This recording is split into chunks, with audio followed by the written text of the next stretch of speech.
आपण मानक समस्त आम पाकशाला चैनल को बहुत बहुत स्वागत। आसतु आज मु आपण मानक सहित एक पनीर रेसिपी शेयर करी।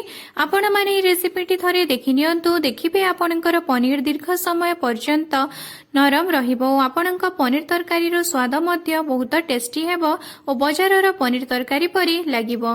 एथिमाई मु 500 ग्राम रो पनीर नै जाईछि। पनीर सबको एबे मु छोट छोट खंड करिकि काटी देउछि। पनीर सबको आपण आपणक आवश्यकता अनुसार छोट बा बड़ खंड करिकि काटी पारंती। एबे मु 3टी छोट छोट साइज रो पियाज नै जाउछि। आपण चाहिले 2टी बड़ बड़ साइज रो मध्य पियाज यूज करि परिबे।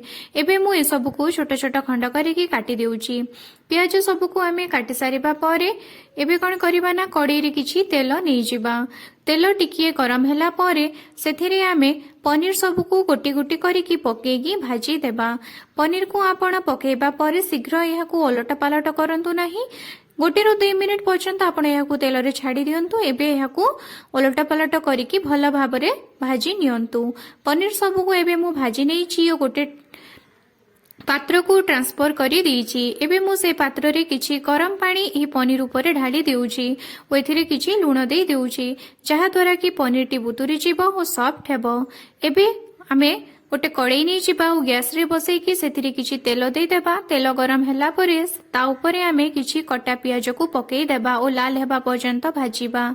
एबे आमे गोटे ग्राइंडिंग जार नै जिबा ओ लाल होइथिबा पियाज रु किछि पियाज काढिकी से ग्राइंडिंग जार रे नै जिबा।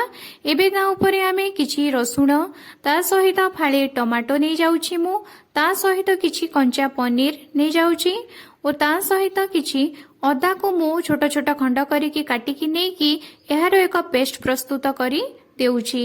एथिरे मु जीरा किंबा धनिया यूज करू नाही।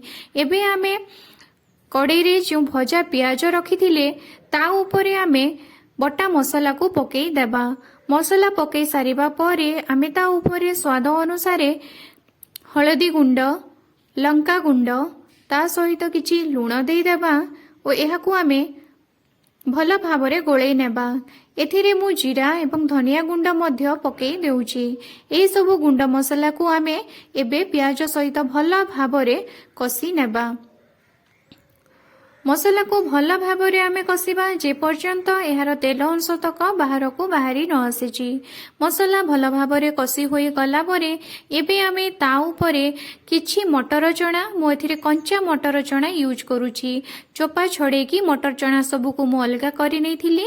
एबे मटर चना सब को एही मसला ऊपरे पकेई देई कि एहाकू 2 ରୁ 3 मिनिट पर्यंत एभଳି भाबरे मसला रे मु भाजी देउछि एवं एही कंचा मटर चना शीघ्र सिझी जाए। एमिति भाजिबा फल रे एहा एथिरे सिझी जाइछि।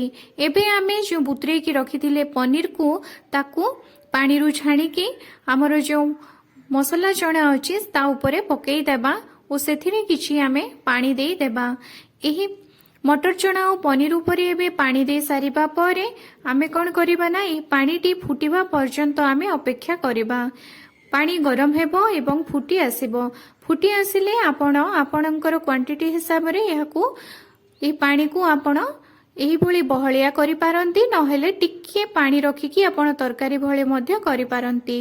देखंतु पनीर तरकारी टी हेई गलानी। एही भली भाबरे आपण जदि पनीर रांधिबे देखिबे आपणकर पनीर टी बाजार भली पनीर तरकारी परी लागिबो। एबे आमे एहाकू गोटे गिना को सर्व करिबा।